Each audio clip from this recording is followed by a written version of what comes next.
Welcome to Chopping It Up with Josh and Jordan.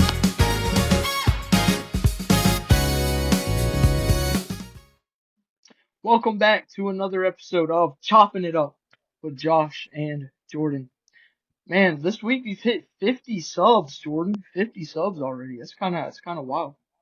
Yeah, man, it's awesome to see how fast we're growing this channel, man. I know we've tried making our personal channels in the past and they didn't do quite so well, so it's cool to see us blowing up here a little bit with this 50 subscribers now. Yeah, so we just want to thank all of y'all and again continue thanks to Connor who keeps putting up these immaculate edits and these different shorts and stuff he's been posting. Pretty fire one today where he did his Acuna edit. I like that one. Um, Yeah, but man, that was stay pretty tuned, good. man. Once we get to 100 subs, we might try to do a special 100 sub special. So something's kind of in the works there. So stay tuned for that. And if you're not subscribed and you're listening to this, come on, hit that subscribe button. Just click it. But yeah, we got another fun video today. But a brief thing I want to mention before we dive into it. We have all the segments like normal, except we will from now on be taking out the 9 Innings Academy. It's going to be out of the main podcast, but it will be posted as a separate video. So that'll hopefully shorten down some of the runtime. I know some people aren't as into 9 innings, but we still care about it a lot, so we're going to post them as separate videos from now on. So that'll kind of, eat down on some of the runtime and certain things so that hopefully you can, stay through to the end. Yeah, man, that should cut it down from we have episode 1 sitting around 3 hours or so, so yeah, we should be cutting it down a good bit by cutting that segment out there. But with that said, we're gonna jump into the video, and the first thing that we have on the docket is my game for you, Jordan. Are you ready for this one? You ready for this one? Yeah, man, I got the win last week. I got my trophy right back here. Look at this sucker. Look, That's a nice 15. trophy. That's definitely because of the win I got right here. Oh, uh, see that text? It clearly says I won the game last week. But Okay. Yeah, I'll give it to there's multiple people who said that you won, and in the comments as well, you went up 2-0, and I'll be honest, I didn't really go too crazy with last week's game, but this week I have a fire one for you. It's another top five, so we're both drafting back and forth, and this time it's top five sports video games. So oh, any video games that primarily revolve around sports in some way. Now, one brief disclaimer before getting into this is that if it's a game that's like, every year it changes, you're not picking one specific year of it, you're taking the whole slate. Just so that yes, it's not sir. like, you're taking, you're picking out these different years of it. We're not doing Yeah, that. man. Let me get FIFA 2011, man. But I'm pretty confident with some of my picks here, Jordan. So I'm gonna let you go first. Even though you took the win last week, I'm still confident in this week. So we'll see how it goes. Yeah, man. You were telling me you found a whole bunch of games. I haven't really found that many, but I appreciate getting this first overall pick. And I'm gonna take a game that I think a lot of people grew up on, or a lot of people our age at least, and even a little bit older and younger. And it's a game that's still good to this day. I'm gonna take the Madden franchise. That's just the pick. Um, Hmm. that's the pick. Good pick right there. Thank you, man. I mean, not much to say about it. It's Madden, bro. It's mad, and it's who doesn't like football? Who doesn't like duking on your friends or having a franchise mode? And you also got the one where you're making your own team and roster, collecting all your different players and whatnot. So yeah, I mean that's just the classic core right there. Yes, sir. All right, for my first pick, I'm gonna have to go. This is personally what I think is the best sports video game out there, similar to Madden, but I think is better, and that's MLB The Show. Yep. Just because it's career mode much better than the show. There's more stuff you have going along with it. Franchise still, working on a few things, but even then with the show 26, they're really buffing the trades and all sorts of stuff with the trade engine and that stuff. Fun. It's fun to just dookie on your friends. I gotta go with the show as my first overall pick. I feel like It's just the Madden of baseball at this point. Yeah, man, that's a terrific counter to the Madden pick. You know, we play it every year. We just started playing Madden here this year, but you know, the show we've been playing that. Everybody's been playing that, and it's the game for baseball fans, man. I remember it's like 5 years, 4 or 5 years back when I first saw that it was now available and it's coming out. It was coming out on the Switch because that's what I had for the longest time. It was just a Switch. Now I got the PlayStation and stuff. But I don't know if you remember how excited I was because I remember just watching different people online playing it and be like, man, that seems epic. And finally having the show and maybe getting it again this year. Getting the 26 version and it's always fun. I love the collecting the different players and all sorts of stuff. And you gotta enjoy some of the wonky bugs in there too sometimes. Oh yeah, That's man.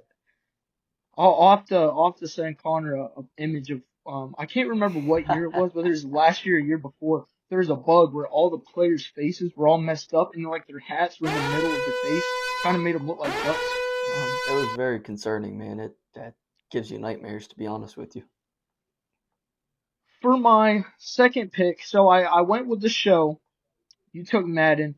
I'm gonna take the third of probably the some of the biggest sport games out there.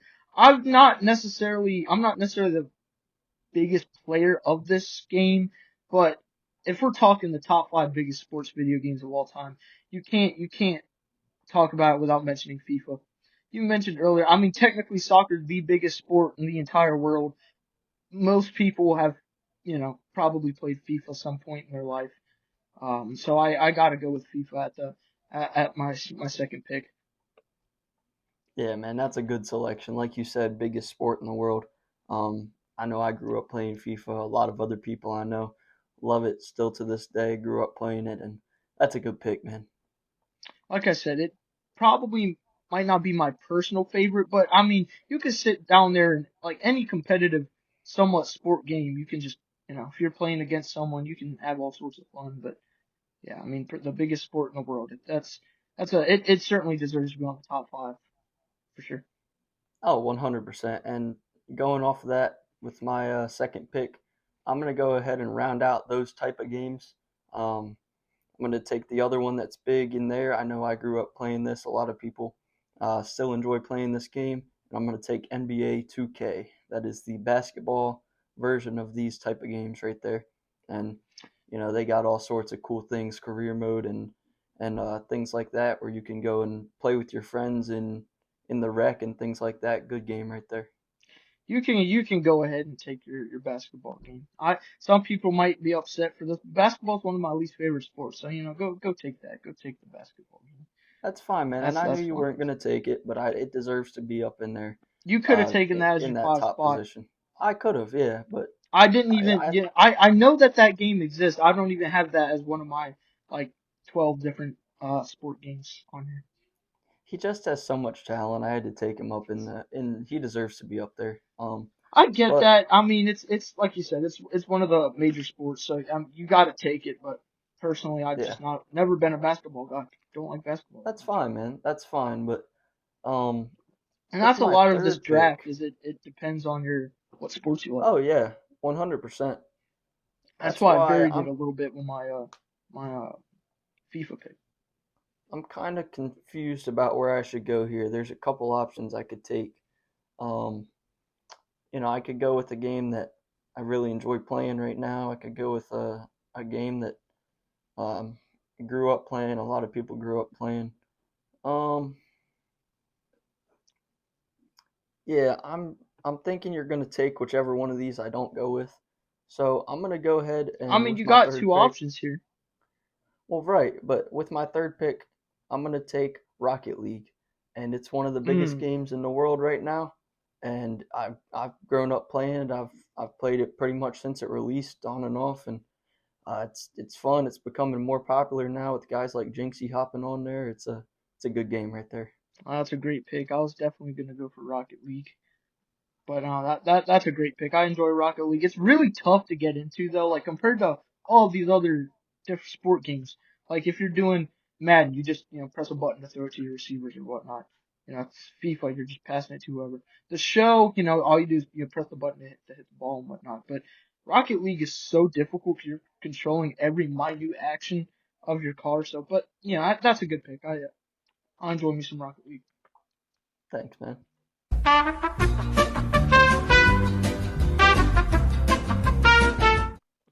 All right, what do you have next? It's your pick now. That's a snake draft. I just picked two, man. I got 2K and then straight to Rocket League, man. Oh yeah. Okay. See, that's how much I don't like basketball. I just kicking that out of my mind. For my 3 spot, might not be the most popular sports game out there on the market. We have a whole segment dedicated to it on the podcast, so it would be injustice if I did not mention. But MLB 9 innings, I had Yep. to. We've been playing it for what, the last 4 going on 5 years. I mean, we literally have a Yeah. whole segment on this podcast completely dedicated to 9 innings, so it'd be a complete injustice if I didn't mention 9 innings. Just a fun game. We've been playing it for forever. Continuous updates over the course of the years as well, constantly changing stuff. Baseball as well, which is fun. And you have the choice where you can just sim a bunch of games where you really don't have to do much, or you can actually participate in these different modes, either playing out the league or playing PvP against someone, or like I said, where you can just set it off to the side and let it sim the games all day for you. Yeah, man, that's a great pick. I mean, he's definitely on my list. I knew you were gonna take him if I didn't there, and that's a good selection. Ooh, now this is where we start to get down a little bit. But for my next pick, all right, this is a great game. You took Rocket League, you took some of these other games, but there is no other OG game and a sports game that people look back fondly to with their childhood than Wii Sports. Dang, that's Wii my next Sports, pick, man. I love the baseball game. Oh my goodness, you're ranking up. I'm hitting absolute nukes. The baseball one was fun. The wonky dudes are like jumping and diving. They look kind of like VeggieTale characters too, because like when they're out there, they just kind of hobbling around. You can do boxing. You go up against my man Matt. Tennis is so fun. I don't know if you've ever gotten it where the two front dudes are just hitting it back and forth right at each other super Mm-hmm. fast. That can be wild as well. And then hitting you with a love. It's just such a great game. You have golfing. I know you're a big golfer as well. It's just one of those games that, unlike some of these other ones that we've been talking about, this game has a whole bunch of stuff all in it. And bowling. Who doesn't like Wii bowling? I mean, come on. There's no one out there who's say that they hadn't played Wii bowling at some point. And I feel like every single one of the sports and the games in Wii Sports are all very very peak, and it's 4 great games combined into one. Yeah, man, that's a good selection. I'm kind of upset you took it. That was the other one. I was like, man, I could take it now and have it, but if I don't, you're gonna take it, and that's just a great game. Everybody grows up on that game, man. I love me some Wii Sports, man. And you're going up against Matt and all those different people, and you're trying to go, and you go against that wonky splitter in the baseball game as well, and Yeah, man, that's a switch tough pitch to sides hit. and all that stuff. It's Yeah. just it's entertaining. It's entertaining. All right, let's see here. We've got all of the big sports games out of the way, I think now. So I've got Yeah. a couple I'm dwindling down to here on the Yep. reserves. Um, I'm gonna take. Well, I mean, I got my fourth and my fifth pick here, so I've got only 2 guys left on my list. So Oh, okay. um, so for my fourth pick, this was one we had a little controversy about when we were talking before the show here. We weren't sure if this technically qualifies as a sport game, but I say racing is a sport game, man. Racing is a sport, right? And with that being said, I'm gonna go ahead and I'm gonna take a game that again everybody grew up playing. You play it on the DS, you play it on the Switch, you play it on all sorts of Nintendo consoles, man. Give me Mario Kart.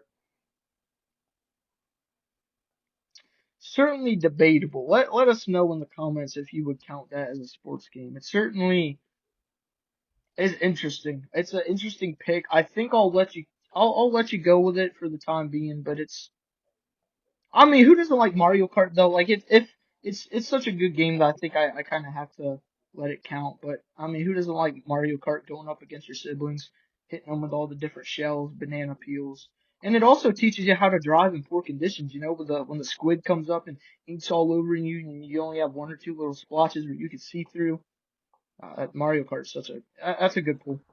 Kind of Yeah, sketchy, man, it's kind of going around the edges of the rule book here, but we don't really have a rule book, so I guess it's good to go. I guess it's good. all right, man. I appreciate you letting me have that, but um, I think racing is a sport, so I'm just gonna go ahead and leave that there. And for my last pick, this is a wonky pick. I know this is not on your list, man. This is 100% not on your list. This is appealing to our older audience, man. Um, I think this is a game that pretty much laid the foundation for all other sports games Oh man, here in what's he gonna America, say? man. What's he gonna say here? I'm taking a game that's on them old consoles back in the 80s, back in the 90s. I'm taking a game by the name of Tecmo Bowl. And if you've not played this game, you gotta give it a whirl, man. You got games like Retro Bowl based on it. It's literally just the most simple game, man. You play against the computer or you play against your friend, and you get Bo Jackson on your team and just run all over him. It's a good game, man. That's a good pick. I didn't think you were gonna go there. That's an interesting pick. I didn't have that on my list. I have Retro Bowl on here, which since you took that, I don't really feel like going there and competing with those two. But no, that's a good pick. I think that's a good way to round out your list. Yeah, man, he's a historical guy. He laid the groundwork for sports games as we know them. So That's true. That's true. I have one slot left. I have a few more options to choose from, but I am not quite sure what I want to go with here. I'm gonna go with this one just because that is a sport that I enjoy. So I took Wii Sports, but I'm gonna also take the new version, the Nintendo Switch Sports, strictly because it also has one of the best sports in the world. I love baseball number one, football number two, and the three spot for me is badminton.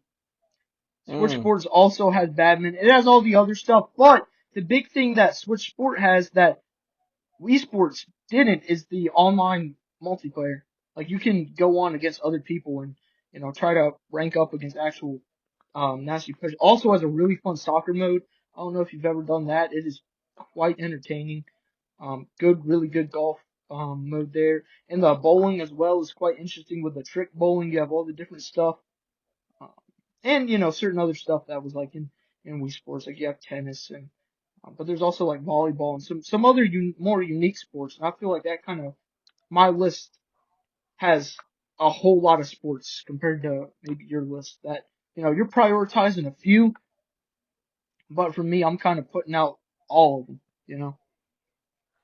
You know, I can't ever really say I've played Switch Sports, so I can't say too much about it. But yeah, I like you're going with the diversity. I'm going more with the best of the best for a couple specific games, and I respect your approach there, man. I really do. there's a few other great ones on the board still. Other games I enjoy, like I said, Retro Bowl. That's a great game. You have the College Retro Bowl too, which is fun. Baseball 9 was one I was thinking about, but Yep. it would maybe be a little lower down. I enjoy some Baseball 9. You can make your own teams. I'd have on my team. We'd both go through different Braves players. Like I had Ozuna as my DH and whatnot. But pretty good Hey list. I man, don't I know. What's I up? had a sleeper pick that you don't really technically think of this guy as a sports game, but dude, Game Pigeon, man. Think about how much sports you got on there, dude, and you got all that other stuff too. That's a pretty solid game right there on your phone. Pool on there. Hmm. That's an interesting take. But I don't know. Who do you think won? You got Madden in there, but I got the show. Which I don't know. I personally think the show's the best sports video game out there just because of the different interactions with certain things. There's so much to do. I feel like it has the best like Diamond Dynasty. Like I bet we were playing Madden and stuff. I like Diamond Dynasty a whole lot more than Madden. What's it called on Madden? They're collecting Ultimate mode, Team. Ultimate Team. I just feel like, uh, San Diego Studios does it a little better in the show. Now, granted, there's a few things that aren't great and, could take some upgrades, but, you know. And then 9 innings, yeah, I had to go with 9 innings here. Now, if you're a Yeah, fan of the podcast, you have to be 9 innings fans by now. So, there you go, and that rounds out the game for this week. So again, let us know who you guys think won in the comment, and there it is. yeah. Now it's time for Tomahawk Talk. It's much better to be a Braves fan now than a few weeks ago. We actually have some good news, and that's what we're going to start with the Tomahawk Talk for today. And the big news of this week was a Chris Sale extension, Jordan. We had a Chris Sale extension. Happy to see it, man. That's good to hear, man. We got Chris Sale coming out for his first spring training start and still having that velo up there good and things like that, having that nasty slider still going, and it's good to see an extension from him. It's a 1 year, $27 million extension with a $30 million option for 2028. So that could pretty much set him up for the rest of his career if he continues to be dialed in and looks good and healthy. He could almost retire as a Brave. I think he'd be like almost 40 when this is done. Yeah, 38, like 39, 40, something like that. that'd be cool to see, man. Having So him retire as a Brave, the only team he was able to win the Cy Young Award with. That'd be cool to see. it's been fun, and it's also something I was kind of worrying about for the next few years, is because right now how banged up the rotation is and all the question marks, you don't really have that ace. We'll talk about Strider in a second as he pitched in his first spring training game this week. But Chris Sale is that clear one guy right now. And outside of, looking forward without this extension, it's kind of like, well, I guess we'd have to, go out and get another guy, but even then we wouldn't have someone probably quite as dominant as Chris Sale. So I'm really happy with this extension. He's been one of the best arms in all of baseball, one of the best starters. And to now have him back in a Braves uniform for 1 and possibly 2 more years is, man, it's a good reassurance for Braves fans. And to really solidify this rotation for the next few years. Yeah, man, you love to see that. And you mentioned it. Strider had his first start as well for spring training. What did you see, Josh? He was, and he said this himself. He's mainly been working on the shape of his fastball and less on velocity. He says he's not really trying on velocity right now. And that was the whole point of the off season, was to get the shape of that fastball up. And what do I mean by that? He's trying to get extra ride on that fastball, because prime Strider, it wasn't just that he was throwing 99 miles an hour at the top of the zone with that good slider. He was getting really good backspin on that ball to get extra lift. So it almost seems as if it's sort of rising to the batter. Defies gravity a little less. So that's what he's working on. And you could tell that as well, especially in the start, because he really wasn't sitting that high velocity wise. Really the only Brave in spring training so far that's really kind of gotten up there is Chris Sale. And, my man, Robert Suarez, every single pitch from him was just 99, 100. He was throwing gas. But Chris Sale, Spencer Strider was sitting about 93, got one or two at 94, might have touched 95, but I mean, overall, he was locating really well. Off speed looked solid, but I'm curious to see his progression throughout spring, to see if that fastball does amp up, or we'll see. I don't know. Yeah, and like you said, he's not worried about velo right now. We saw him only throwing like 94, 90, low 90s, mid 90s, and he said he's not worried about that. So either we shouldn't be worried about that too much either. I think he'll find it here going forward, obviously. But I'm hoping for a bounce back year for Strider. Obviously, came back last year off the injury, didn't look incredible, and this year could be a big season for him coming back and looking good again. What do you think, Josh? He looked a lot better at the very end of last year. He started to kind of lock in a little more, learning how to pitch without throwing 102 miles an hour. It's tough, but he's starting to figure that out and having a whole off season to kind of work on that. And I saw some stat that said Strider's fastball over starting spring training, it had almost 1 extra inch of vertical rise than his average fastball last season. So that is a good sign that what he has been working on is certainly paying off. He is getting more of that ride on that fastball. It's like, I've heard the saying, not all fastballs are created equally. You can throw pretty hard, but yet if that fastball is not having enough backspin, it's going to be a flat fastball. So it's good to see him working on that. Still working on the off speed. The only thing with Strider now is, you're only throwing 93, 94. You got to be locating those fastballs, and breaking balls as well. It's not as, you got to, quickly guess whether it's fastball or slider, or else it's by you if you guess wrong. Now it's more of, you got to hit your spots and really execute. But I'm really curious to see how he continues to do in spring, if he will get that fastball amped up a little more. Because a guy like Ronaldo Lopez, who's pitched a few games in spring, he's only been sitting 92, 93 so far, when, we know in the tank he can get up to 97, 98, 99 when he has to. But another guy who's recovering from injury, but we'll see. I'm curious to see how Strider can try to bounce back and how he's might change some of his thought process behind pitching. Yes, sir, man. And obviously we've had a couple of spring training games so far. Um, I believe you had a question about the spring training so far. Yeah, so this has been now we've sort of had a few weeks to look and analyze at spring training. It's fun, Every afternoon I'll come home from work or whatnot, and I'll look at see who was playing and look at some of the highlights and different stuff. But so far from spring training, Jordan, who is impressing you the most? Hey, man, this is a very simple question right here with a very simple answer. Mike Yastrzemski, man. Mike Yastrzemski coming out of with guns blazing, man. Looking at what he's done so far. All right, he's played in 5 games. He's had 10 total at bats here in spring training. You know what he's had, man? 6 hits, 6 runs. He's had 5 RBIs, 3 home runs. You saw the 2 home run game, man. It's whew. Mike Yastrzemski's looked really good this year, looking like a good addition to the team here. He is looking really solid. He's currently leading the Braves in home runs, and the Braves going into today were second in the Grapefruit League in home runs. So it's really fun to see the Braves starting to get back to pretty good offense when healthy. And Mike Yastrzemski is going to be a big part of that. He hit the first home run for the Braves in spring training this season. He's just kind of been mashing. It's funny because you think of I wouldn't necessarily think of Yastrzemski being that guy, but he had close to a 3,000 OPS over his last 5 spring training games.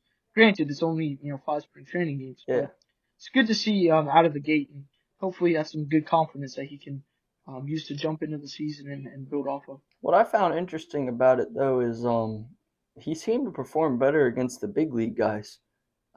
Whenever he was facing like these minor league prospects and whatnot, he wasn't doing quite as well. But whenever he would face guys like Brian Bayo and stuff like that for the Red Sox and actual big league guys, he seemed to be mashing, dude.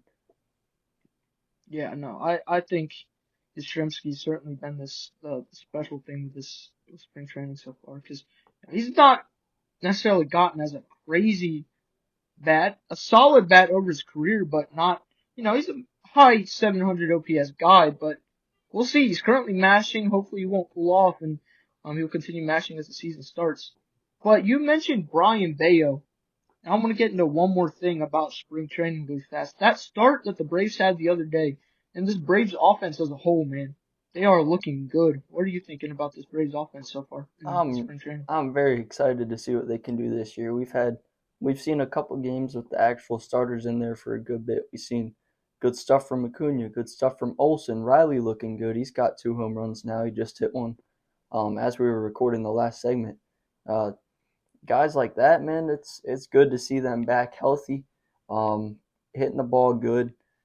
They're looking good defensively as well. It's good to see, man. I'm looking for good things out of this offense. You said what, 11 runs against the Red Sox in 1 inning? something stupid like Yeah, that. That's good to see right there. that was fun to watch. And what's even better was, that all started against Brian Bayo. Like, I Hmm. mean, later on, you had these more minor league guys, and some of these guys who haven't necessarily been, maybe not the craziest arms, but you started all that against Brian Bayo, who is a major league type arm. So it's fun to see all this happen, and I'm also curious to track, a lot of the Braves. Now it'll be a little bit till the Braves get their starting lineups back because a lot of guys going off for the World Baseball Classic, including Acuna, who was heading off on a good note with a grand slam. That was fun to watch. He didn't even square that ball up. Did you see that clip of him hitting that grand slam? He didn't even square it up. He just kind of pulled his hands in, popped it up in the air, and it left. Hmm. That's that's kind of scary when Acuna can do that and he's not even completely hitting the ball. But also Acuna, that game he just popped off. He also had 2 stolen bases. He's looking good. He's looking healthy. Yeah, man, that's another good thing to see is those stolen bases back from Acuna. That's a huge weapon to have, later in the season and things like that. When you're in those tough games, you can not get many guys on base. You get Acuna on there, and he steals second and third. Man, he gets it in the scoring position pretty easily. That's a great thing to see. I think I heard it best that when you have Acuna leading off, and which Walt Weiss has said he will lead off again for the 2026 season, it is instant offense because he can, he some of the best power at the whole team. He can absolutely slug like crazy. Incredible speed. If he hits a dribbler to you, there's a great chance he could beat it out. And if you walk him or he gets on, you could blink and he's on third. And that's what happened the other day against the Red Sox. He walked and then, like 2 pitches later, he's standing on third base. He stole second and third. And then at that point, all Profar had to do was just bloop it up for a sac fly. So it is going to be really fun to have hopefully most of this lineup back firing and healthy.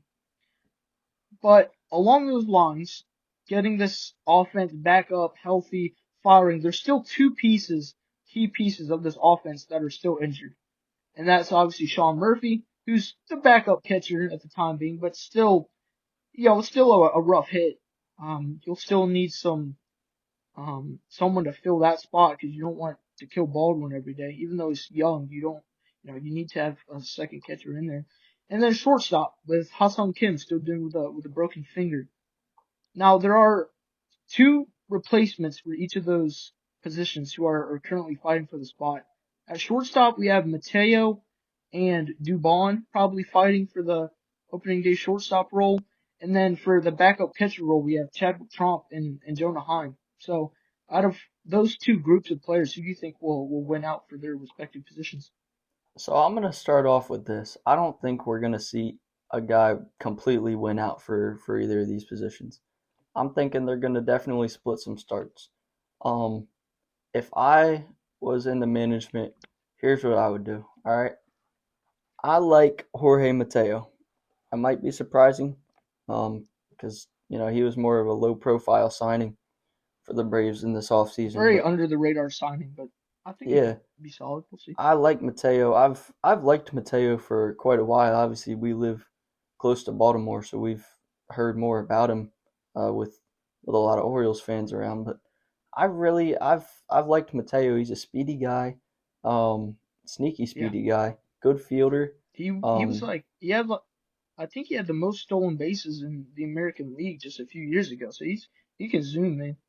yeah, man, and he's young too. He's still got time to grow. Not that he's gonna be the Braves' future shortstop probably, but I like Mateo over Dubon here for that shortstop position. What about you, Josh?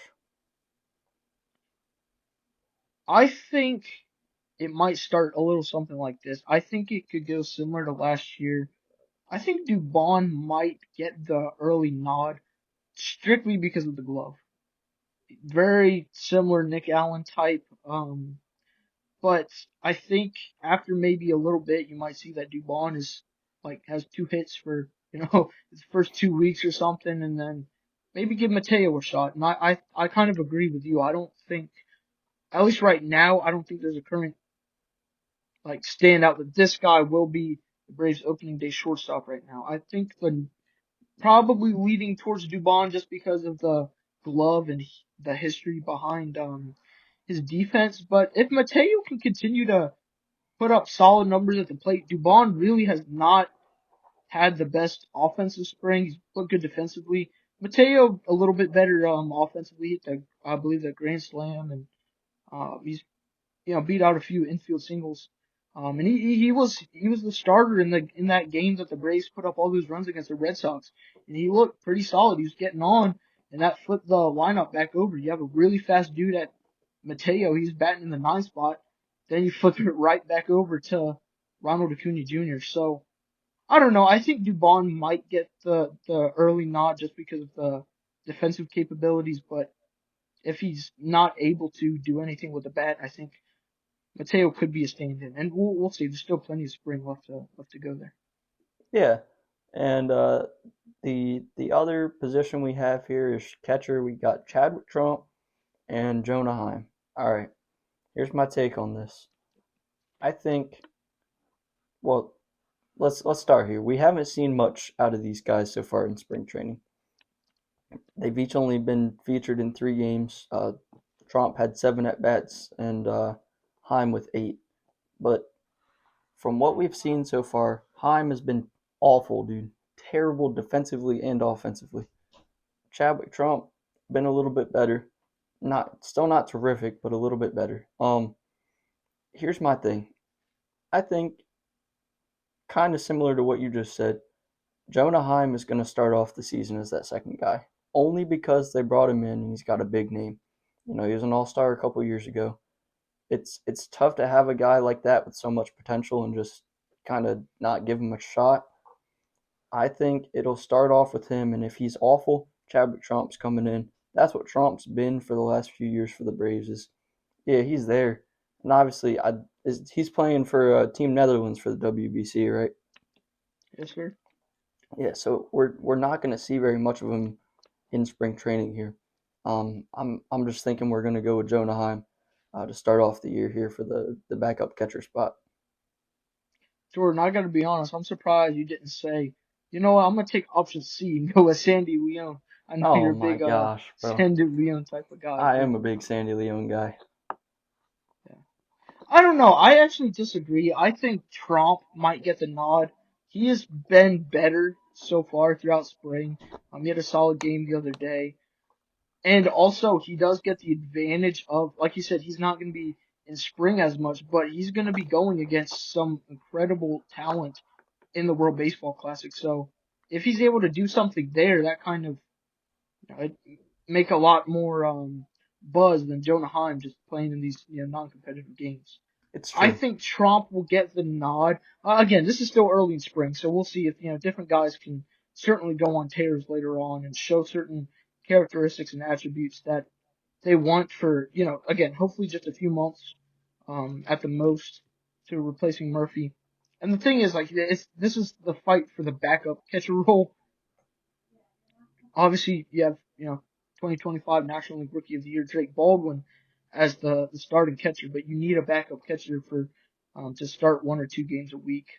I think it might be Trump, just because, like you said, Trump has historically been that guy in the Braves system that he comes up whenever the Braves need help at catcher, and I don't know. That's why I think Trump could possibly win it out. Heim, I don't know. There's only been like one good at bat that I've seen from him, so Yeah, we'll see. he's not We'll see. looked good in spring training, but again, the main reason I'm thinking it would be Heim is because he's got that name power. He was an all-star a few years ago. He had a really good 23 season, and the Braves brought him in not too long after we found out about the Murphy news. So um, there you go. So earlier we were talking about the Chris Sale extension. That was really big news. There's also some, other little, but pretty fun news.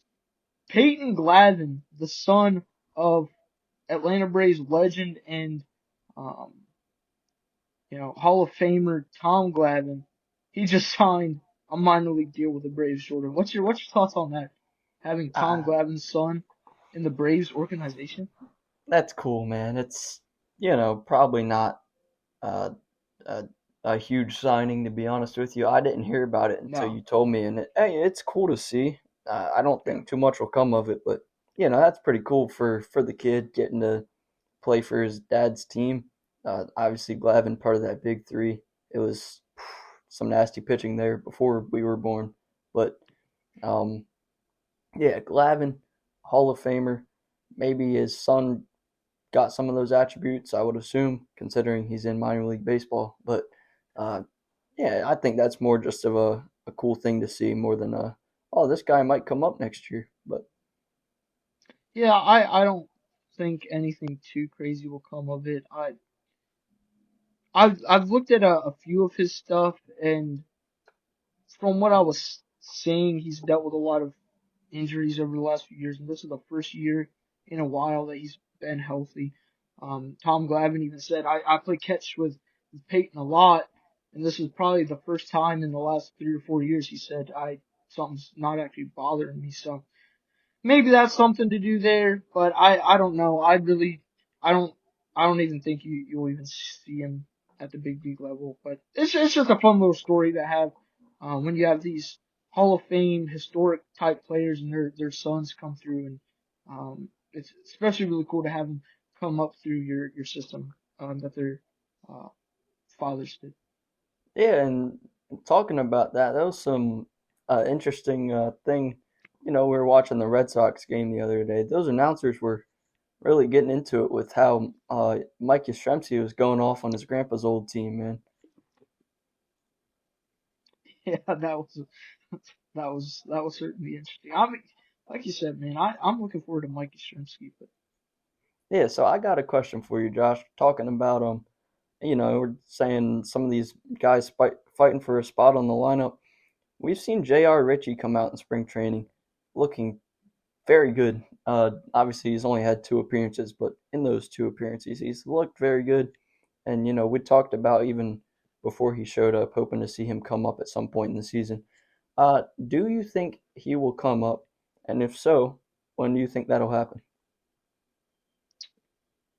I don't think he'll make the opening day roster. I think that spot will probably go to Bryce Elder. As unfortunate as it is, it'll probably go to Bryce Elder or like a Carlos Carrasco, even though Carrasco's worse.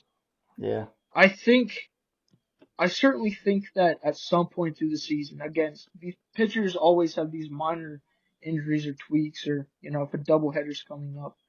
But I certainly think that Richie will have some amount of time in the show, this season. He was so good in the minor leagues not to. I think Richie has to be out of all the Braves pitching prospects, I think Richie right now is the guy to come up if something does happen.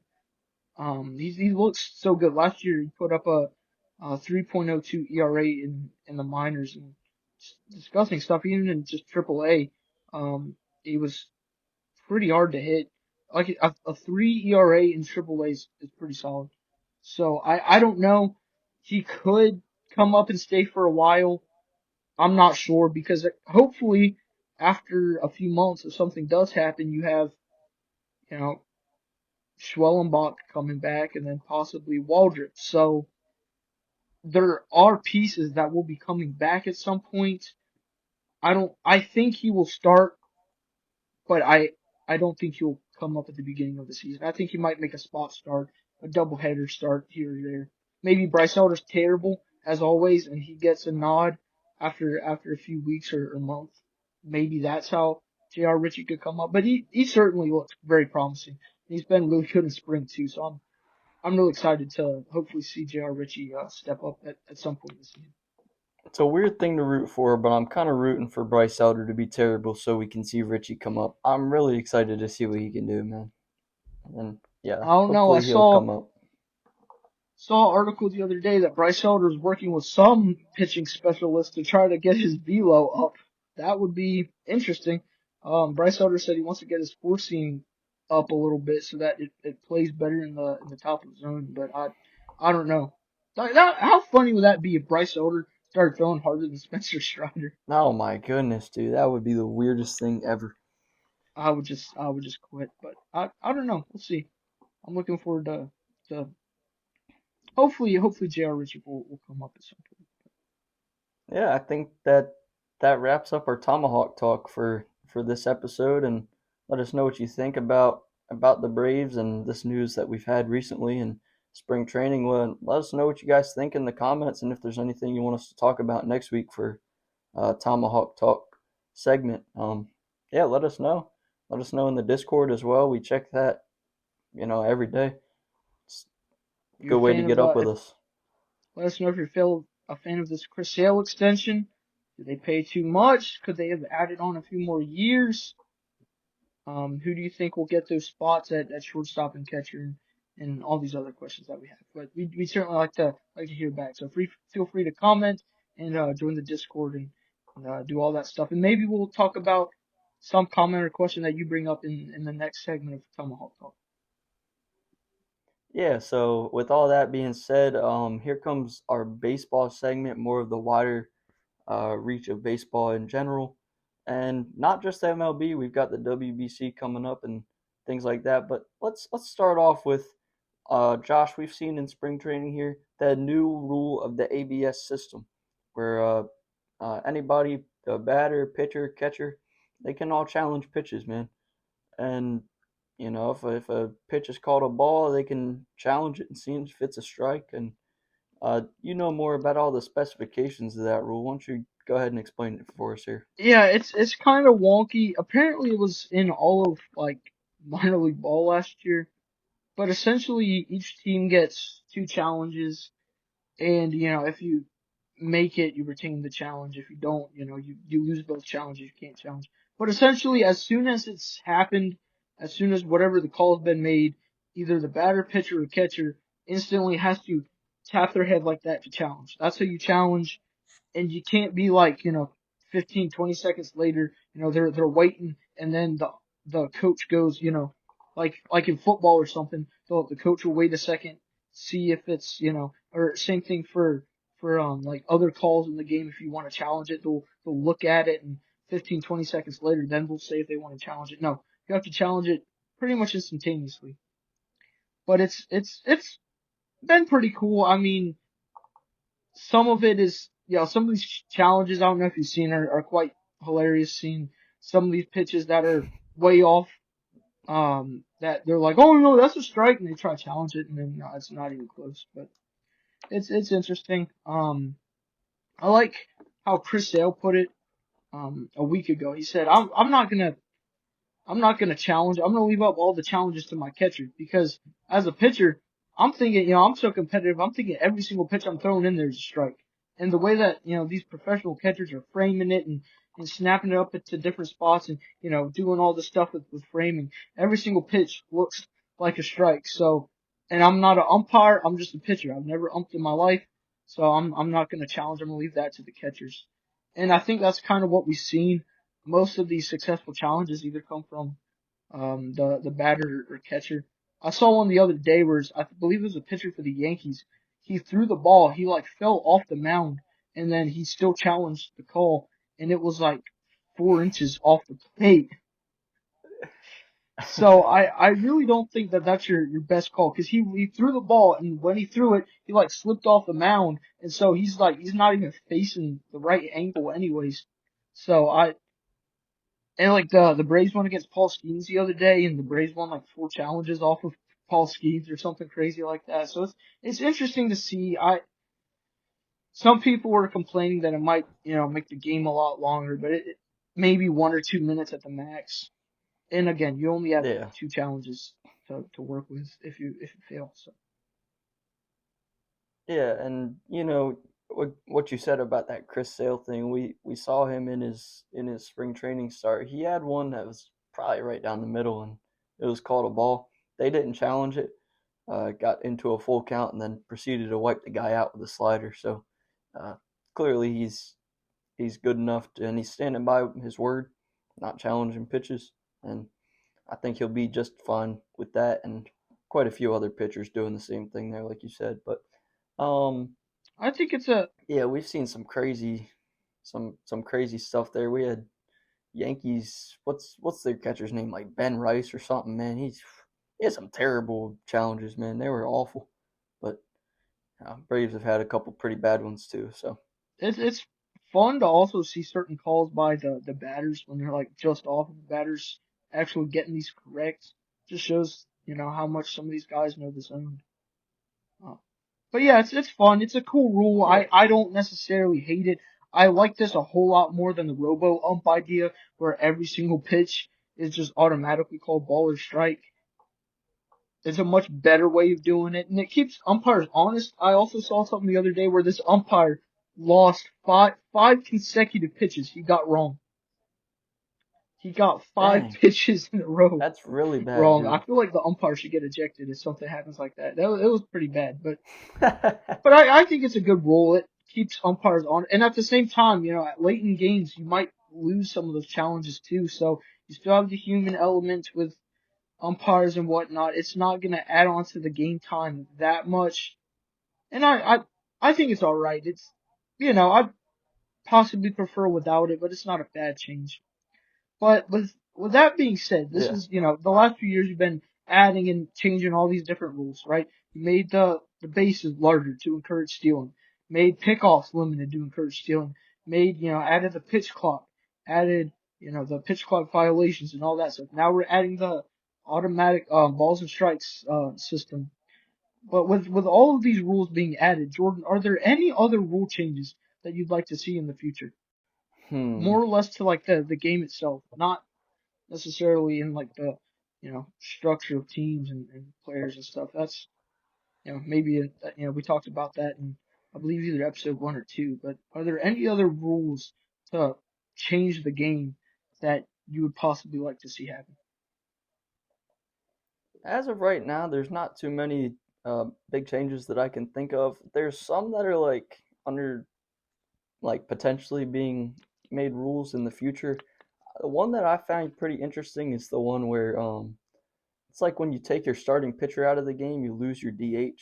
So a pitcher or a different uh, position player has to take that spot, which that would be interesting, but it kind of eliminates the DH position, which has grown in the last few years as they added that I for I both leagues. I hate that idea just because like what if your pitcher just gets shelled, like your starter just gets shelled? Like you can't do Right, nothing about that. You gotta exactly, yank dude. him. You're trying not to instantly forfeit the game. And I enjoy seeing bullpens. I like I starters as well. Starters over the last few years have kind of, you know, been a little less valuable over the years as certain teams are playing more into analytics and bullpens and all sorts of stuff. But there's some crazy rule possibilities out there that I really hope does not touch the sport. Yeah, dude. There's some that's like the golden Yeah, at bat, yeah, dude. You I've heard heard about about that that one? one. Where it's like you can basically pick any hitter for a key spot. I think they got that in the Savannah Bananas, and to be honest with you, if it's in the Bananas, I don't think it should be in the It MLB. was it was Um, in some sort of league that's like overseas or something because like I remember Pablo Sandoval hit the golden at bat grand slam. So it was like the first ever yeah, 8 run homer and like Robinson Cano joined the league for a little bit or something crazy. But I've heard of that one too. I don't necessarily like it. I think you just kind of leave the sport as it is. The only dude. changes Have you heard they're trying to ban the sweeper? was They're trying to ban the sweeper because too many people are getting hurt from it, apparently. it's what's crazy is the sweeper is just a slider but pretty much done with a different grip.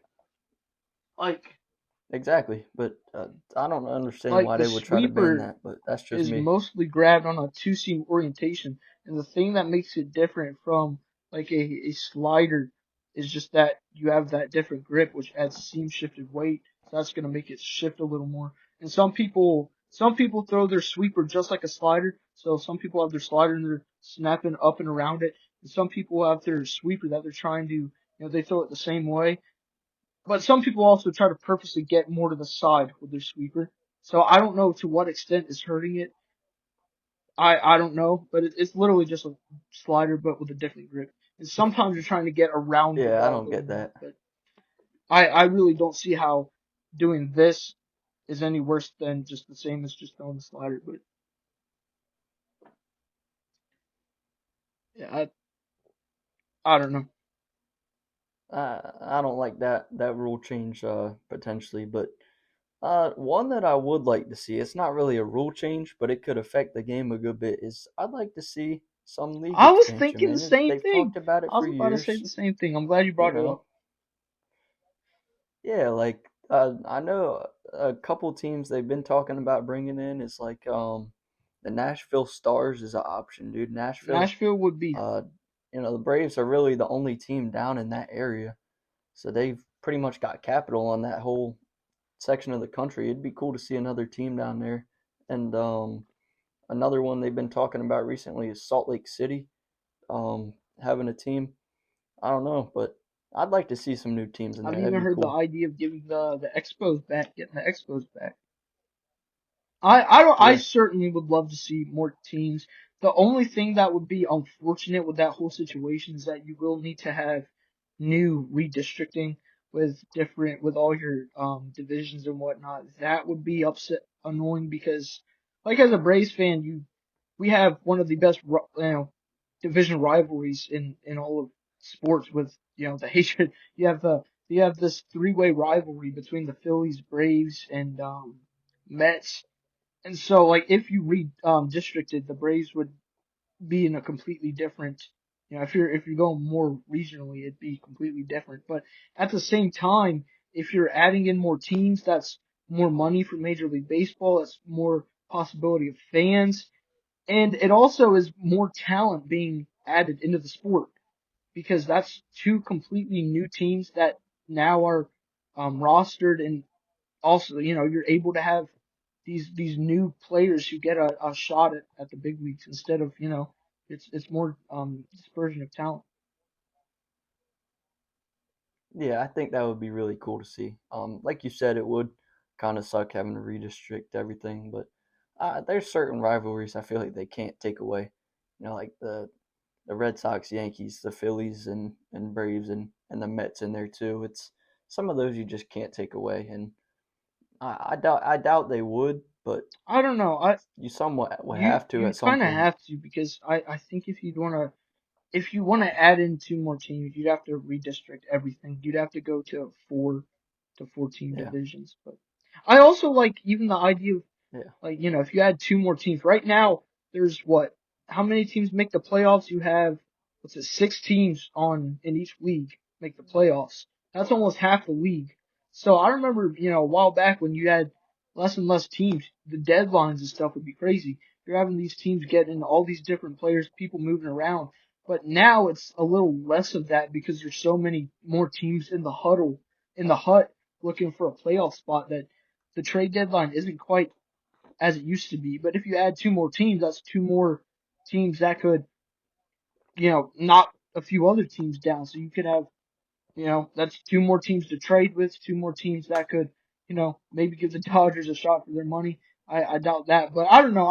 I'd be, out of all the different things that Rob Manfred proposes, league expansion is one of the things that I could actually get along with. I could coincide with. yeah. And usually you'll have teams come and join in, and they usually suck right away. But in the NHL, a few years back, they had a little bit of league expansion. They added the Vegas Golden Knights, and dude, they made the Stanley Cup that Mm. exact year that they joined, which is pretty wild. They pretty much made the World Series of hockey in their first year in the league. So it's very possible to see new successful teams come up right Yeah, away. I think it'd be great for baseball, adding more fandom, more money into the sport, and I think it'd be great. It'd be a fun thing to see. Yeah, I agree. Um, but speaking of expansion, we're looking at international, the WBC coming up. You got any notes you got going on here, Josh? It starts this week, man. We're just looking at it.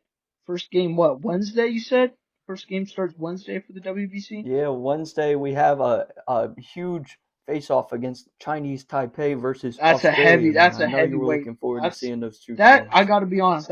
That's probably gonna be the equivalent of the Rockies playing. We'll go to White Sox. That's pretty much what this game's about to be. Yeah, Um, but it's cool to see. nonetheless, I'm looking forward to the WBC. Yeah, It's competitive, really high atmosphere, almost playoff type baseball in March, which is fun because we're still, we're 4 weeks off from, opening day. But it's fun to kind of get into this environment already, to see these guys competing and sort of competing at a different level than you would in the regular season and in spring training. yeah, but Friday is pretty much when all of the big games start out. We'll have a whole slate of games that day. There's it's a lot going on. Um, but there's one specific game we're looking at here where it's going to be a lot of Braves players involved, man, and even some old Braves players as well. But uh, we're looking at Netherlands versus Venezuela on Friday. Dude, what's all the Braves players that's going to be in that game? Got my man Chadwick Trump, Ozzy Albies, Jurickson Profar. That's all for Netherlands. All right. And then Venezuela, you got Ronald Acuna Jr. But it doesn't just stop there. You also got Andrew Jones is managing the Netherlands. So it's going to be fun. And now the Braves posted a thing the other day where did you hear about Acuna and Ozzy's little bet that they have going on? Yeah, dude, that's crazy, man. I heard about that. So they showed a clip where Ozzy went up to Acuna and he said, "Hey, I think Netherlands is gonna beat Venezuela." Acuna was like, "No, no, no, no, that's not gonna happen." And then Ozzy was like, "Hey, man, you know what? If Netherlands beats Venezuela, you gotta wear my jersey for the rest of the WBC." And then it was funny they're bickering back and forth. And Ozzy's like, "You know what? I'll even sign it for you too." But that'd be hilarious. Now, granted, I think Ronald might rip his jersey in half because quite a small jersey, but Yeah, he's rocking the extra small, man. yeah, but it's fun. That's sort of the storylines that you get with the World Baseball Classic. Um, people from the same players from the same teams going up against each other. It's like last WBC when it ended with Shohei Ohtani, who was on the Angels then, against Mike Trout. So it's fun. You have certain things like that. You have normal everyday people competing in some of these, like you talked about the game Wednesday. You'll probably have guys who as when this is all done, they're just heading back to work. Like some of those guys might not even be Yeah. playing any sort of professional baseball. They just play it as a hobby, and that they're coming in against some incredible talent. So it's fun to see. There's all sorts of different stories that will come out of it. It's like last year, there was all sorts of different stories and different you know points there that were quite entertaining.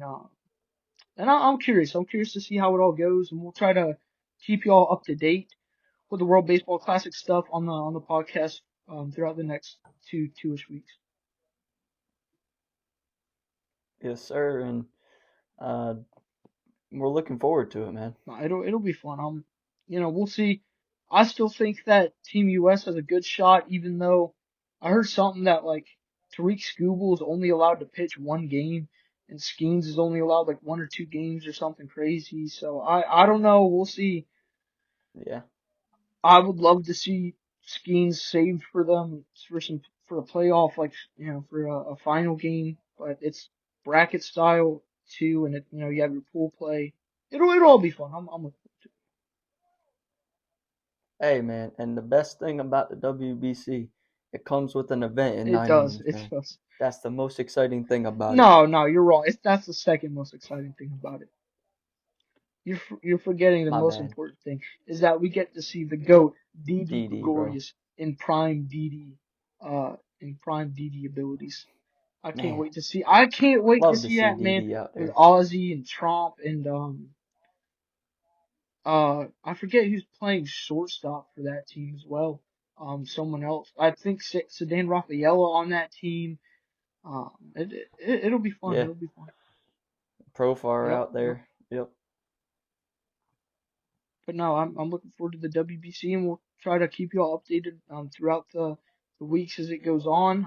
Maybe there'll be some crazy upsets, and it'll be our first taste into um sort of high octane level baseball. But that's pretty much it for our baseball segment for this week. It's kind of more of a chill week this week, which is good. Not, no crazy injury related stuff, which is great to hear after the last few weeks. But we'll see Yeah. as things get closer and closer to spring training being over and the opening day of Major League Baseball, which I'm certainly looking forward to. All right, Josh. Now is the time where I got my game for you. This is just for you this week, very similar to the one you had last week, where you're going to get $15, but instead of building a sandwich, this time you're going to be building a restaurant, Josh.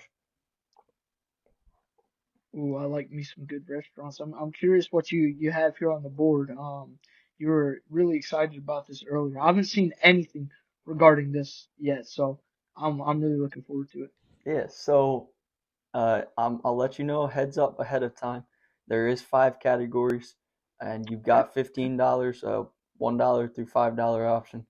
And let's just get right into it, man. So the first category is going to be the atmosphere of your restaurant. Okay, this is the kind of the type of restaurant and the situation you got going on around here. So Okay. um, we're gonna start with the $1 options for all this. So for the Okay. $1 option, you got a sketchy spot in the hood, man. You got a very sketchy spot. Um, we're Okay. talking bars on the windows, bars on the door type of thing. Um, Okay. $2, you're a restaurant and a gas station, kind of similar to Subway and things like that. Not terrible. $3, you Eh, got just a simple fast food restaurant, man. $4, we got the fancy sit down place, and $5, we got the sports bar. So I'm already gonna cross off number one. I'm not having my restaurant being a sketchy spot in the hood. I'm gonna scratch off number five. I'm not a big sports bar fan. Like, unless it's, sometimes I'll just pick up the food from it, but I have a question for the $2 option. What's up, man? Can, Now hear me out. Can it be a situation like Bucky's Nah, bro, it's where, not Bucky's. hear me out, but it's a Nah. gas station when you got all the food inside. I could be, it could be better Bucky's, No, which would man, be it's hard to not a top. whole It would gas be hard to station. top. It's specifically in a gas station. It's essentially like, you'll have Subway or sometimes Dunkin' Donuts or something like that inside the gas station. That's what you're working with, man, for the $2 option. Can I be inside Bucky's then? Like, No, nah, bro, just a it's a gas standard gas station. station, bro. We talking like a shell, dude. You're inside of a shell. All right, I'm not gonna take number two. Probably the best choice here is the $4 option. Just the sit down.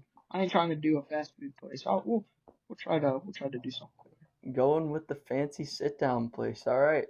This is interesting here. So, for the next category, we've got your appetizers, man. Gotta have some good Oh, my appetizers appetizers. at this place. The Okay. $1 option, you get a bowl of pinto beans. All right.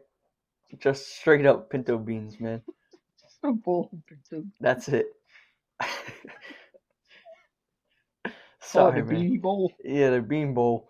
$2 option, you have fried okra. All right. I know you're a big fried okra fan.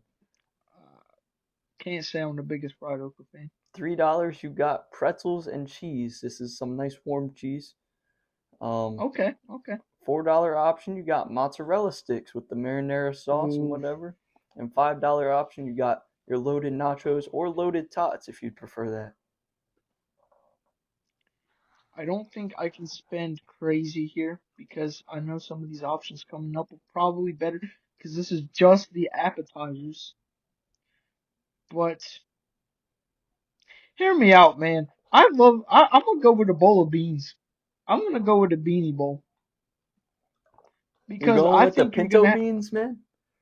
Yeah, because it's just the appetizer. I want my place to be known for whatever its main thing is. So I need to save my resources. I don't know what you have coming, but it could be something sketchy where, you could save the last thing could be the main food that we sell and I could have $1 left for just pinto beans. Like It's I true. don't know what you have cooking up here. I'm gonna go with I'm gonna go with the pinto bean bowl.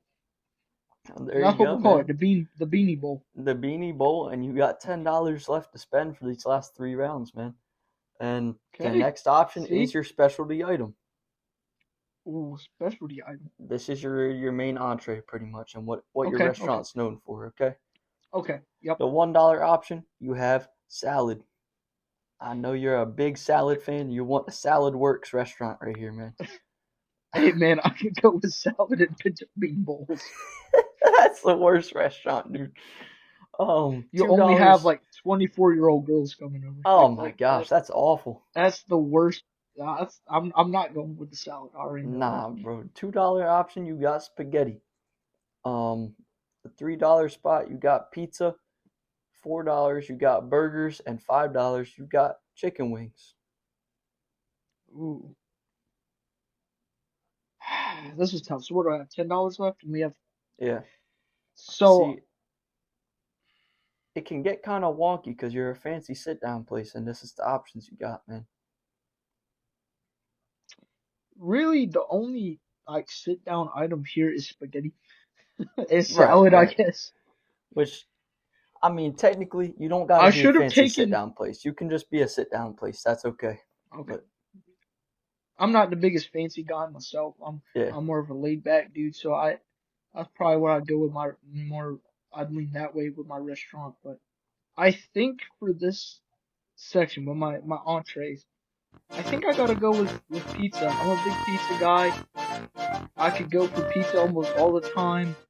Wings doesn't quite make the most sense for a sit down place. I feel like, profit wise, a pizza place could make a little more sense. Burgers is a classic, but again, that's a nice sit down place. I think I'll go pizza. all right, man. So you got $7 left for these last 2 rounds. Yeah, I'm man. curious to see what you end up with here. We got next up is the dessert. Okay, Ooh. so this is a big part of a restaurant. For the $1 option, you get an ice cube.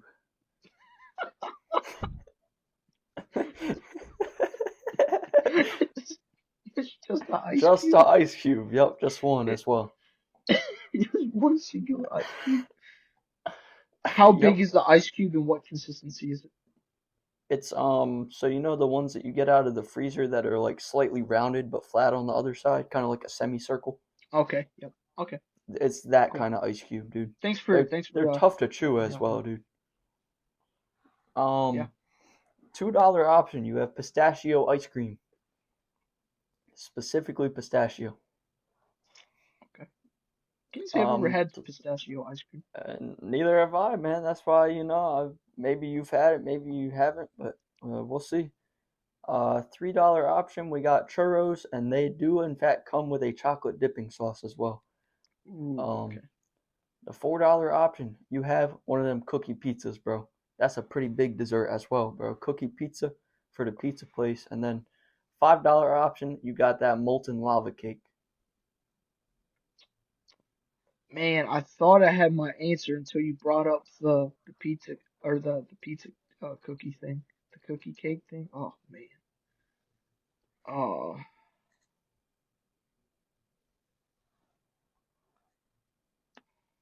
But It's a tough one, man. You're probably gonna have either $3 or $4 left for this final round. the thing is, I don't know what pistachio ice cream is, and I don't know what this next category is, but I hope there's something good. The thing is, $3 for a churro, that's alright, but at that point I'd rather save the extra dollar. Cause like they're alright, but this pistachio ice cream, maybe there's some people out there. The cookie pizza would be immaculate, but what, that only leaves me with like $3? Cookie pizza would leave you with 3, yeah. I'm not going with molten lava cake, though it's good. Not going with an ice cube. Not going with churros. Believe it or not, I'm between the cookie pizza and the pistachio ice cream. Okay, so you would either have $5 or $3 for this final round. I'm gonna go with the pistachio ice cream. Isn't pistachio just like the nut, right? It's like the weird green nut. Yeah, I'll take that. I feel like it tastes good. I feel like it's a not little like refreshing dessert, man. Yeah, it's not. I don't think it's a bad choice there. There you go, All man. right, please That's don't tell not a me something terrible stupid. pick. I loaded all my money for this last section. I We need got something good here. we got the wild card section, dude. Mm. And for the $1 option, you get a rat infestation, dude. Oh, That's I'm no glad good, bro. You're getting shut down. could it be like Ratatouille though, like the good rat No, infestation? bro, it's bad rat infestation. Oh, okay, it's not Ratatouille. Number $2 option, you got no drinks at your restaurant at all. Not even water, bro. Oh, yeah, probably definitely some Three bad dollar reviews there. option. Oh, that's terrible, man. Yeah, Three not even dollar root option. beer. Man, No, nothing, dude. That's awful. I can sell Yeah, root but beer three at my dollar place though, right? option, nothing, bro. No, you cannot, bro. No, if I'm no, I'm saying if I don't go with two, like I can Oh, have yeah, root yeah, beer. yeah, yeah. Like that You implies can that sell I can whatever drinks. that okay, that implies okay, good, thank you. I need to make sure Yeah, that I sell root beer at my establishment. Root yeah, beer and there sweet will tea. be. Okay, cool. There we go. Okay, I just had to that makes my restaurant bump up a lot. right. It does. $3 option, no wild card. All right, that's Yes. just the basic nothing, dude. Um, the $4 option. Here's where you get starting to get to the good stuff. You got robot waiters at your restaurant, bro. Robot waiters. Like Yeah. what do they look like and like to what extent are these robot So waiters like? essentially, it's like kind of trash can shaped, but it like it's got the dome on top with the little eyeballs, and it's Okay. got wheels it rolls around on, but they're like hidden inside of it, and Okay, it's so it's got kind like of a a little cutout in R2D2 its type of stomach. okay. Yeah, but it's got a cutout in it, and it brings your food out on it, and it can That talk to you and understand and everything. okay. I feel like that also cut down the cost of like, labor and stuff. Yeah. So Now, okay. the $5 option, you have Please, five please dollars. don't be bad. I saved all my money for this. The $5 option, you get Biggins as your hibachi chef at this place. Oh my gosh, I get Biggins. That's a good one right there. You can get Biggins as the chef at this Oh establishment. my goodness, You Biggins the can make him do office. whatever you want. You just get Biggins in general. Oh my goodness. I'm so glad I saved my $5. Oh my goodness. There's nothing better that I could have had at that $5 spot than Biggins. Oh my goodness. You get Biggins, man. And hey, I really hope Connor put Oh, this audio clip in there right there. That oh. would be a great spot for it, dude. And just for the people who don't know, Biggins is the one who does all of our intros and the little in between clips where he introduces something. The occasional that's a good one right there as well. Mm-hmm. Um, he's always sending us images of his food that he's cooking up. Mm. Like the other day, he had all this sausage and he's like cooking up some fillets and stuff. And oh man, that is I could not have had a better option. I will have to take the Biggins hibachi. Ignore the rest of my restaurant stuff. That's all I need, man. All I need. It's Oh a my Biggins goodness, hibachi man. You're chef. getting that southern hospitality, man. You're Dude, getting everything, I bro. have Can you another imagine question. you walk in and he's like, "Welcome to the restaurant." Can I can I Yeah, have his oh my do goodness. I get his two dogs as well? Are they part of the Yeah, deal? you can have the two dogs. That's fine. Yes. Oh man, this is You get Biggins as a whole, dude. the all of Biggins. It's Oh my incredible. goodness. Oh, that's Hey, shout out to Biggins for working at Josh's restaurant, dude. maybe we'll also put up some images of some of his stuff he sent us the other day. He's always making me Yeah, man. hungry. He's like, "Yep, I got all this stuff I'm cooking up." We're like, "Man, you gotta send us some." Yeah, dude. Can't. Even you could just eat and you still make you hungry looking at them pictures, man. I know that's what happened the other day. Oh man, I could not have had a better pick than that. Oh I'm man. really glad you got that, man. Oh, the Biggins hibachi chef is crazy. Oh, I'm so thankful. So you have a sit-down place. You got pinto beans as, or how'd you call it? The beanie bowl. Yep, the beanie bowl. You But that got the don't beanie matter. bowl. None of that stuff matters when I got Biggins as my chef. It's true, and he's not necessarily just a chef. He's whatever you want. You Oh, got okay. pizza. You got pistachio ice cream, but it don't matter because you got Biggins. The restaurant went from, all right, it's okay that this is literally the best. Like, I would go and eat there every single day ever. So I'd go there just to hang out with my man Biggins. I'd be like, hey, what's up, Biggins? How you been doing? He'd be like, oh, I'm doing all right. What you want for supper today? I'm like, yes, Biggins, thank you, man. Oh man, who needs Gordon Ramsay if you have Biggins? That's my. I'd argue he's better than Gordon Ramsay. I'd agree. I didn't even try his food. I just seen it and it just Like it's so good. It's just like you can almost taste it through an image he sends. Mm-hmm. Oh man, that's those are some great choices there. I'm really happy with my restaurant. That does conclude the restaurant building experience for today. Um, Let us But know how you think he did. Biggins, shout out to you, man. Good stuff with that cooking and whatnot there. Now it's time for the verse of the week. this week's verse of the week is probably one of my favorite passages in all of Scripture because there's so many times when we have all sorts of stuff going on that is quite either worrying or certainly very um, anxiety inducing. You know, I know as myself, there's certain things at certain times I can be quite stressful over things. I kind of get that from my mom's side of the family. I know my mom and grandma will always be worrying about certain things. In fact, we just had a huge snowstorm the other day. We lost power and whatnot, and my grandparents, they're technically on my mom's side, they're technically our neighbors, but they have a place down in Florida, and they've kind of migrated down there for the winter, and they kept calling mom about every few hours. Is the power back on yet? Are y'all safe? How many trees are down now? But the verse of the week, Philippians chapter 4, verses 6 and 7, which states, "Be careful for nothing, but in everything, by prayer and supplication, with thanksgiving, let your requests be made known unto God. And the peace of God, which passeth all understanding, shall keep your hearts and minds through Christ Jesus." Like I said, you know, in life there's a lot of stuff that can worry us. We have a lot of stuff going on, a lot of stuff that can bring anxiety. And when that happens, sometimes we either want to just curl up in a ball and, you know, we're just trying to hide from all the stuff going on, or we're trying to take care of everything by ourselves. But instead, this verse is telling us that the best thing that we can do in these stressful and anxiety inducing situations is just bring it up to the Lord in prayer. And sometimes we don't do that. Either we're trying to fix it on ourselves or we just completely neglect God in these situations. But it's certainly important to bring it up to God because, you know, especially in certain situations that we like to get anxious and stressful over certain things that we can't control.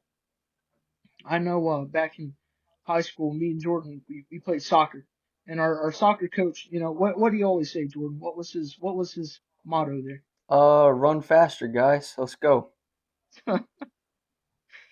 No, not that one. It's only worry about what you can control. Uh, You know, there's certain things that you literally have nothing to you can't do anything about.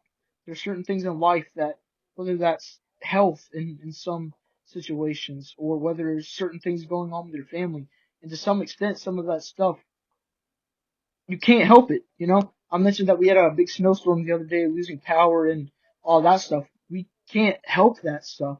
And what's it gonna, you know, how's it gonna benefit us if we're just worrying about that stuff all the time, even though we can't even control it? And the only thing that we can do is bring it up to God through prayer. So it takes some humility. Um, it takes, you know, bringing stuff up to God, having a walk with Him so that we can bring it up to Him in prayer. And it's just remembering Him and promises at the end of this, um, in verse 7, it says, "And the peace of God, which passeth all understanding, shall keep your hearts and minds through Christ Jesus." So it's just a good reminder that, you know, especially there's a bunch of crazy stuff going on in the world, over the past few days, some worries over certain current events, but, you know, don't go too crazy about it. Maybe keep it in mind, but, you know, instead of curling up in a ball and being all worried about it, anxious about it, take it up to God in prayer and He'll answer it how He sees fit, whether that is, you know, taking care of whatever is bothering with you, or sometimes He could answer it in other ways because some people get upset when, you know, God doesn't, you know, do something about their prayer, but he, He's still answering a prayer. You know, even a no can still be answered a prayer. But, you know, if He doesn't take away whatever you're dealing with, He can still give you strength to help endure it. So that's just the verse of the week and a nice reminder throughout our daily walk. With that being said, try and keep that in mind throughout this week, and with the things going on recently, whether it be weather or politics or things like that, just try and keep that in mind. Don't worry about the things that you can't control too much, and God's in control of all things, and in the eye of the hurricane there is calm, and that eye of the hurricane is whenever we're going through something like very difficult, and we take it to God, and it's calm at that point. And but with that being said, I believe that wraps up our video for this week. Thank you guys so much for watching, and don't forget to leave your comments down there and join the Discord. We got linked in the channel description. And anything else there, Josh? Again, thanks for 50 subs this last week. That's really cool. And we're trying to go towards 100. We have a few different things planned. So keep an eye on that. Possibly some more IRL type stuff. Ooh. Something outside of just the podcast. We'll see. There's certain things in the motion there, but thanks for watching. And like you said, leave comments. Let me know that I won our game at the beginning of the episode. If you haven't already, drop that down. And anything else, any other ideas? If you agree with us, disagree with us on something, and you're always welcome to join the Discord as well. But with all that said, thanks for watching, and we'll hopefully see you this time next week. A day. Chop on, boys.